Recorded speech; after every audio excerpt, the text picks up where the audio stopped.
எப்போ பார்த்தாலும் சப்பாத்திக்கு தேங்காய் அரைச்சி ஊற்றி குருமா வச்சு போர் அடிச்சிச்சா, இந்த மாதிரி ஒரு டிஷ் செஞ்சு பாருங்கள். டிஃப்ரெண்ட்டாகவும் டேஸ்ட்டாகவும் இருக்கும். காலிஃப்ளவர் இருந்ததுன்னா போதும். நம்ம ஃபஸ்ட்டு அந்த காலிஃப்ளவரில் வந்து சுடு தண்ணியில் போட்டு கொஞ்சம் மஞ்சத்தூள் போட்டு ஒரு 3/4 வேக்காடுக்கு எடுத்துக்கலாம். இங்கே பாருங்கள், இந்த மாதிரி இதுலேயே நம்மளுக்கு இந்த ப்ராசஸ்லேயே புழு பூச்சி ஏதாவது இருந்துச்சுன்னா ரிமூவ் ஆகிடும்.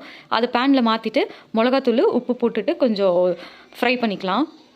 இப்போ கடாயில் வந்துட்டு இஞ்சி பூண்டு அப்புறம் ஒரே ஒரு பெரிய வெங்காயம் போட்டு அரைச்சி பேஸ்ட்டாக வச்சுருக்கேன். எண்ணெய் ஊற்றி தாளிச்சிட்டு பட்டை கிராம்பு சோம்பு இலையெல்லாம் போட்டு தாளிச்சிட்டு நம்ம அந்த பேஸ்ட்டே ஊற்றிக்கலாம். இப்போ லைட்டாக ப்ரௌனிஷாக மாறினதுக்கப்புறம் தக்காளியும் பேஸ்ட் பண்ணி வச்சுக்கலாம். நான் ஒரு 4 தக்காளி சின்னதாக எடுத்திருக்கேன். பெருசாக இருந்தால் 3 தக்காளி போட்டுக்கோங்க.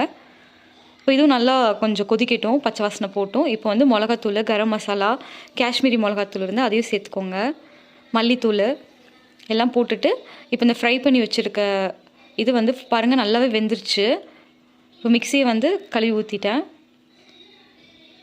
கொஞ்சம் எண்ணெய் பிரிஞ்சு வரட்டும். இது வந்து கடலை மாவு ஒரு 2 டேபிள் ஸ்பூன் வந்து கரைச்சி வச்சுருக்கேன் கொழப்பு கொடுக்கறதுக்காக. டேஸ்ட்டாக இருக்கும். இது வந்து டேஸ்ட்டெல்லாம் மாற்றி விடாது. அப்புறம் பெட்டலாக கேப்சிகமும் ஆனியனும் கட் பண்ணி வச்சுருந்தேன், அதையும் போட்டுக்கலாம். இந்த ஸ்டேஜில் நம்ம காலிஃப்ளவரை போட்டுக்கலாம். அது வந்து ஓரளவுக்கு நல்லாவே வெந்துருச்சு, அதனால் ரொம்ப வேகணும்னு அவசியம் இல்லை. நீங்கள் மூடி போட்டுட்டு ஒரு 5 to 10 மினிட்ஸ் எடுத்துட்டிங்கனாலே போதும். உங்களுக்கு செமி கிரேவியே வேணும்னா தண்ணி ஊற்றாமல் அப்படியே விட்டுட்டிங்கன்னா செமி கிரேவியாக வரும். எனக்கு கொஞ்சம் ஊற்றி சாப்பிட்ற மாதிரி தான் வேணும், ஏன்னா குழந்தைங்களுக்கு வேணும். அதனால் இப்போ லாஸ்ட்டாக இறக்குறப்போ கஸ்தூரி மேத்தியும் கொஞ்சம் மில்க் மேடு இல்லாதவங்க ஒரு 1/2 ஸ்பூன் சர்க்கரை போட்டுக்கோங்க. அவ்வளோதான், ரெடி ஆயிடுச்சு. இதில் வந்து பட்டரும் ஆட் பண்ணால் இன்னும் டேஸ்ட்டாக இருக்கும். சப்பாத்தியும் சைமல்டேனியஸாக நான் போட்டுட்டேன். நல்லா நெய் ஊற்றி, ஏன்னா சாப்பிட போகிறது ஒரு 4 சப்பாத்தி தான், சின்னதாக நைட்டு வரைக்கும் தாங்கணும் எனக்கு.